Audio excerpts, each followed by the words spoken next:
In Laboratory Reddit, today's story is... After years of bullying, I told my son, give 3 warnings, and if they hit you again, defend yourself. When he was suspended for defending himself against a girl, the principal confessed, we prefer not to deal with you. What I did next changed the entire school. I'm 32 years old and have a 12-year-old son named Mason. He's always been a quiet and kind boy, but in the last 2 years, school has become a nightmare for him due to bullying. At first, I did what I considered right. I told him to use his words, to defend himself verbally, and to notify teachers when someone bothered him. The typical approach in a somewhat normal school. But that didn't work at all. The bullying never stopped, and in recent months it got worse, because it wasn't just words anymore. One of the kids started getting violent. And before anyone thinks it's just a bit of rough play between boys, no. They were 2 girls. And one of them, let's call her Keela, started hitting him. I don't care if you're a boy or a girl, you have no right to put your hands on anyone and expect there to be no consequences. If they want equal rights, they must also accept equal responsibilities. When Mason reported this to his teacher, nothing happened. When I personally went to the school, they ignored me with typical excuses. Girls mature faster than boys. He probably likes her. He should ignore it. I was fed up, so I requested a meeting with the teacher, the principal, Keela, her parents, and Mason. I wanted to make it clear that this wasn't okay and had to stop. No one could say afterward that there hadn't been warnings. In that meeting, I made my position clear. I explained that Mason would give 3 warnings if this continued. First, he would tell her to stop. Second, he would report it to the teacher. Third, he would inform the teacher that if she hit him again, he would defend himself. Everyone looked at me like I was crazy. The principal tried to give me the usual speech that violence is never the answer. Keela's mother acted as if I was threatening her daughter, outraged because, according to her, her daughter had more rights than others. The teacher barely said anything, maintaining her habit of doing nothing. I made it clear that I wasn't raising my son to be anyone's punching bag, and if the school wasn't going to protect him, he had my permission to protect himself by any means necessary. A few weeks passed, and, as expected, nothing changed. 2 weeks ago, Mason and I were in his therapy session. He's been in therapy since his father and I separated. Suddenly, he got very quiet. Then he confessed that he had gotten into a fight at school. I asked what happened, and I had to contain myself from exploding. My ex-husband hadn't told me anything either, which I could expect. That's another story. Suffice it to say, we didn't have the best divorce in the world, and I got majority custody. A few days before, Keela had slapped him in front of his classmates. He told her to stop. First warning. The next day, she did it again. He reported it to the teacher. Second warning. The teacher, as always, did nothing. On the 3rd day, Mason told the teacher that if Keela hit him again, he would defend himself. 3rd warning. And guess what happened? She hit him again. So Mason did exactly what I told him to do. He defended himself. Was I happy that my son got into a fight? No. Was I proud that he finally stood up for himself? Absolutely. But what made my blood boil was that the school never informed me. Instead, they suspended Mason for 2 days and called his father, not me, the mother with primary custody. I found out about the fight in therapy 2 days later. Mason thought I was angry with him, which broke my heart. I assured him I wasn't. I was angry with the school for failing him. I bought him ice cream and told him not to worry because we were going to fix this. The next morning, I went straight to the principal's office. I didn't even bother going through reception. I was done with their games. I calmly asked, at first, why I had to find out from my son about the fight instead of receiving a call from the school. The principal looked uncomfortable and told me they had notified the father.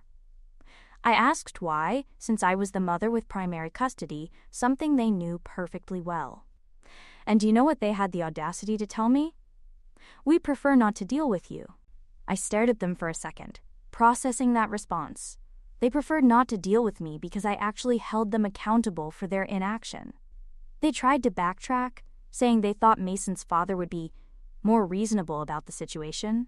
Sure, because I expect them to do their job now. I'm the problematic one.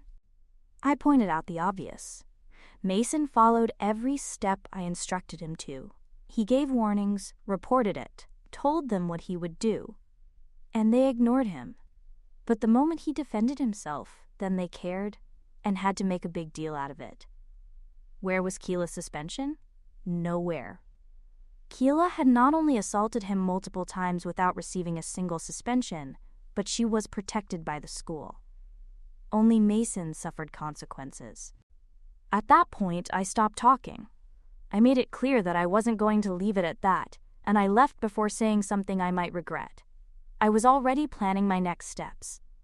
If the school wasn't going to protect my son, I was going to make sure they couldn't continue to ignore him. After that shameful meeting with the principal, I sat in the car for a few minutes trying to calm down. I was still furious, not just about the fight itself, but because the school had made it more than clear that they didn't care at all about Mason's safety. They had allowed him to be bullied for years, ignored his reports, and when he finally did what they refused to do, defend himself, they punished him and didn't even bother to notify me. They preferred not to deal with me? Perfect, but now they were going to have to deal with me. I was going to force them to deal with me. First, I gathered all the emails I had sent to the school about Mason's bullying. Then I drafted a strongly worded email to the school board, the superintendent, and the district office. I explained everything, how Mason had been bullied for years, how the school had ignored it, how they dismissed his reports, and how they punished my son instead of his aggressor. I also mentioned how they conveniently failed to inform the mother with legal custody of the incident, and how they admitted in their own words that they preferred not to deal with me. And to make sure they couldn't sweep it under the rug, I copied all the local news stations. Then I decided to find out what other parents knew. I had assumed Mason was the only one dealing with this, because he never mentioned that other children were also being bullied, but just in case, I contacted some mothers I knew from school events. And guess what? Mason wasn't the only one. Apparently, Keela had been bothering several children, especially boys, for a long time.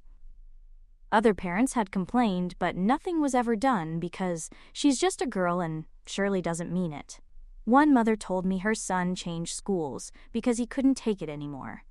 Another father removed his son from that teacher's class because they never handled anything properly. I had lost all patience. A week later, there was a PTA meeting, and I made sure I was present. Normally, these meetings are about bake sales and budgets, but not this time. When the principal started talking about school policies, I raised my hand and very calmly asked, "Could you explain what the school's policy on bullying is?" The principal responded uncomfortably, "We take bullying very seriously." I interrupted her. "Really? Because I have emails that say otherwise. Would you like me to read them aloud?" Total silence. Keela's mother was also there, sitting with the same arrogant attitude she had in our last meeting, so I addressed her. "Did you know your daughter has been hitting several boys for months?" That smile was wiped off her face instantly. Keela never. "Actually, she has," I interrupted, "and before you say it's just play, there are several parents here who have complained about the same thing." Then other parents started to chime in, asking why nothing was being done. Some shared their own experiences about how the school ignored bullying reports. It turned into a public complaint session, and the principal didn't know where to hide. After that meeting, things started moving quickly. The school board intervened after my email. Suddenly, the principal was very interested in talking to me. Too late. Keela was finally suspended. Her mother, of course, made a scene, but at that point, no one cared. Too many parents had come forward with their own stories, and it was evident that this wasn't just about Mason. The teacher who ignored Mason was reassigned to another grade. The principal began to cooperate quite a bit after the district got involved. Still, I wasn't sure I wanted Mason to stay at that school. If it took all of this just to get them to do their job, what else might they be covering up? I sat down with Mason and asked him what he wanted to do. He told me he no longer felt safe there. He was tired of the stress, the anxiety, and feeling like he was going to war every day, so I took him out. I found a better school, one with a real zero-tolerance policy on bullying, and transferred him, and let me tell you, he's now thriving. No more after-school problems, no more therapy sessions full of fear and anxiety. Just a boy who, finally, feels safe while trying to study. Looking back, I regret not pushing harder and sooner. I trusted that the school would do the right thing, and they failed my son over and over again. I don't regret teaching Mason to defend himself. I will always teach my children to be kind first, to use their words, and to follow the proper channels. But what if the system fails them, if people ignore their pain? They have every right to defend themselves, and if that bothers someone, too bad. Mason is doing very well now, and I made sure his new school actually takes action when kids report problems. Let this be a lesson to any school that thinks they can ignore bullying. We won't stay silent. Comments. User 1. Did you really teach your son that it's okay to hit a girl, and you're proud of it? I don't care if she hit him first, that doesn't justify it. You could have taken this to the school board before telling a 12-year-old boy it's okay to hit a girl. What if next time it's someone bigger or stronger or a teacher? I also find it very revealing that instead of working with the school constructively, you decided to make this a personal war. It's clear why they avoided you. You're aggressive and irrational. Schools don't ignore parents without reason, and the fact that the principal said directly that they preferred not to deal with you tells me you were already a nightmare for them before this. You probably made the whole situation worse for your son. Good luck raising a boy who now believes violence is the answer. OP, you're wrong. I've raised a son who knows how to defend himself and won't be anyone's punching bag. If you like being one or your children being one, I can give you the school's address. They like docile mothers like you there. And they certainly like having students who let themselves get hit without doing anything about it. That's what they've been looking for a long time. And if you're one of the teachers who allowed this and created an account, you could have prevented it. User 2, I support you 100%. The school system is a joke when it comes to protecting children. They preach zero tolerance, but in practice, this is worth zero for those who defend themselves, while bullies do whatever they want without consequences. If you hadn't stood up for Mason, he would still be getting hit and the school would still be looking the other way. Also, I love how some people are scandalized because your son responded, but don't say anything about the fact that he was being slapped over and over without consequences for the aggressor. What was he supposed to do? Just stand there and take it forever? You did exactly what a good mother should do. Teach him to defend himself when no one else will. User 3. You did the right thing. Thanks to what your son did, the bullying ended. There are people who need something like this to realize it's wrong. No matter how many times you tell them, they don't understand. You're an amazing mom and I respect you so much. User 4. Schools prefer to ignore bullying because facing it means admitting they have a problem. Something similar happened with my son, and they only started taking action when I made noise. Just like you, they only act when they feel pressure. You didn't tell Mason to go out and fight without reason. You gave him a clear and fair system. 3 warnings. If a boy was repeatedly slapping a girl and she hit back, everyone would be applauding her. This double standard is disgusting. You did the right thing. Mason is very lucky to have a mother who really fights for him. User 5. In my case, I told the parents of my daughter's bully that if they didn't stop what their son was doing to my daughter, then I was going to get a lawyer against them. That magically ended the bullying immediately. Remember that schools are similar to prisons and operate with similar codes. Update 1. I don't know if you remember me, but I was the original author who taught her son that he should defend himself if someone hit him at school, regardless of whether it was a girl or a boy. Of course, before that, he had to follow certain steps, tell them to stop, report to school authorities, and if all that failed, he had my permission to defend himself. If you still don't remember me, you can find my story by clicking on my profile. In these 2 years, my son has been much better at his new school. There have been no bullying problems or anything like that, at least as far as he's concerned. And in cases where there have been situations, the school has known how to neutralize them quickly and discipline the bullies. a huge contrast to the previous school, where the policy seemed to be boys will be boys, until my son stopped being so boyish by defending himself. This is an update to my story, where I'll focus on telling you about the school Mason used to attend. I wish I could say that things changed after what I did, that everything Mason went through served some purpose, but it didn't. We did well to change his school because the policies remained the same. Zero tolerance for those who defend themselves against abusers. Months after taking my son out of there, the bullying continued. I know this from mothers who still have their children in that school. Keela wasn't the only one involved. There were other girls and boys, and the school and its authorities, they kept looking the other way. I understand that 10 or 12-year-old kids don't seem so bad, and many see it as just games, until they reach 15, 16, or 17, and those games become more aggressive and cruel. If they're not stopped in time, serious things happen later, tragedies, and we wonder how they could have been prevented. Well, like this, acting in time, when it's still possible. Some parents have taken their children out of that school and brought them to the same one Mason attends, or to others. I myself have collaborated with that.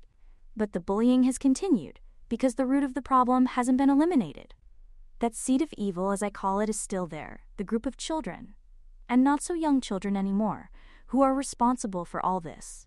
To exemplify how serious the matter is, Keela, who must now be about 14 or 15 years old, was finally expelled, but only after hitting another girl following an argument. She split her forehead open.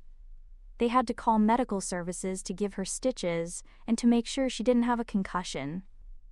The parents of the girl who was hit have already filed a lawsuit against Keela's parents and the school authorities, the former for being legally responsible for her, and the latter for allowing this to happen under their noses. But that rotten apple had already contaminated others, and the bullying didn't stop. So, a group of parents, just as I did at the time, filed a formal complaint with the superintendent against the principal, the same one I dealt with, and several teachers, including the one who didn't help Mason when he needed it. There is now an open investigation. And although I'm far from all of that, because it doesn't directly affect me anymore, I'm waiting for those people to be sanctioned. I believe the fair thing would be for them to be removed from their positions and not allowed to work with children again. They have demonstrated that they are not qualified, that they let bullying get out of control, and allowed many children to suffer because of their negligence. It's time for them to suffer consequences too, something that hurts them as much as it hurt the children to be bullied, losing their jobs. Some will think I'm in favor of violence, but I only am if that's the action committed against someone. In the case of teachers and principals, I believe the punishment fits what they deserve. It would have been different if they had been violent with me, and very different if they had been violent with my son. Only then will they learn that all of this is wrong. Talking to them with words has been as useless as hitting with a foam hammer, so I believe we might finally find some justice, even if it has taken a long time to arrive. Now we just have to wait for the results of the investigation and see what the consequences will be. I am collaborating, contributing my son's case as part of the file. I'm also intrigued to know what will happen with the lawsuit from the parents of the assaulted girl. I hope to be making a new update soon, and that this time not only justice arrives, but justice in time. Update 2. Between my first post and the first update, more than 2 years passed, so I think a little more than 5 months is a good metric. Believe me, I would have preferred for justice to act sooner, but it's much less than I expected.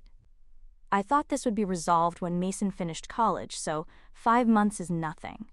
And it's good news, if we set aside that it came several years too late for my son.